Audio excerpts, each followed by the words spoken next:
नमस्कार. महाराष्ट्र योजना कॉर्नरमध्ये आपल्या सर्वांचे स्वागत आहे. आजच्या व्हिडिओच्या माध्यमातून आपण बघणार आहोत की लाडकी बहिणीबद्दल अपडेट. लाडक्या बहिणींबद्दल अदिती तटकरे मॅम यांनी काय सांगितले आहे की जून महिन्याचा हप्ता हा बहिणींना केव्हा मिळणार आहे, त्यांनी आजच्या व्हिडिओच्या माध्यमातून अशी माहिती सांगितलेली आहे.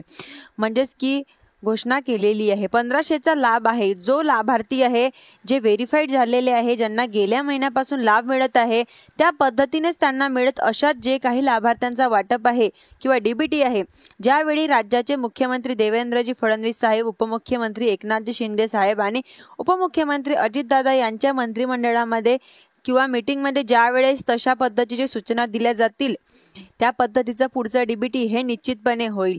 म्हणजे अफवा पसरवलेल्या जात आहे की शेवटी कुठलेही निकष कशा पद्धतीने लावले जातील, कशा पद्धतीने बदलले जातील, कशा पद्धतीने कुठे जर एखादी तक्रार आली तर त्या संदर्भातील अशी कृतीने केली जाणार आहे. हा निर्णय शासनाचा आणि विभागाचा राहतो, ज्यामुळे अद्याप तरी त्या संदर्भातील कुठलीही चर्चा अद्याप नाही. या संदर्भातील कुठेही चौकशी व कुठेही त्या संदर्भातली कारवाई विषय झालेला नाही.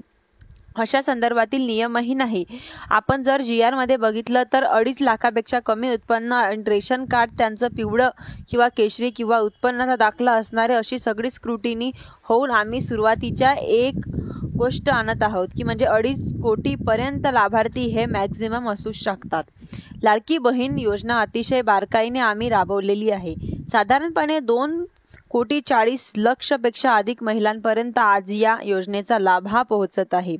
ही योजना सुरू झाल्यापासून त्यांची चांगली पद्धतीने स्क्रुटिनी करणं, 2.5 लाखपेक्षा कमी उत्पन्न असणारे 1 लाख कमी उत्पन्न असणाऱ्या माता भगिनींना फॉर्म भरून घेणं, ऑनलाईन आधार कार्ड सीडिंग करणं, अशा पद्धतीने जे केलेलं आहे त्यांच्यामुळे कुठेही स्क्रुटिनी ही 2.5 कोटी महिलांची किंवा लाभार्थ्यांची होणं हे शक्य नाही आणि हे कळणंही नाही, कारण आज त्या महिला 5 महिन्यांपासून लाभ घेत आहे.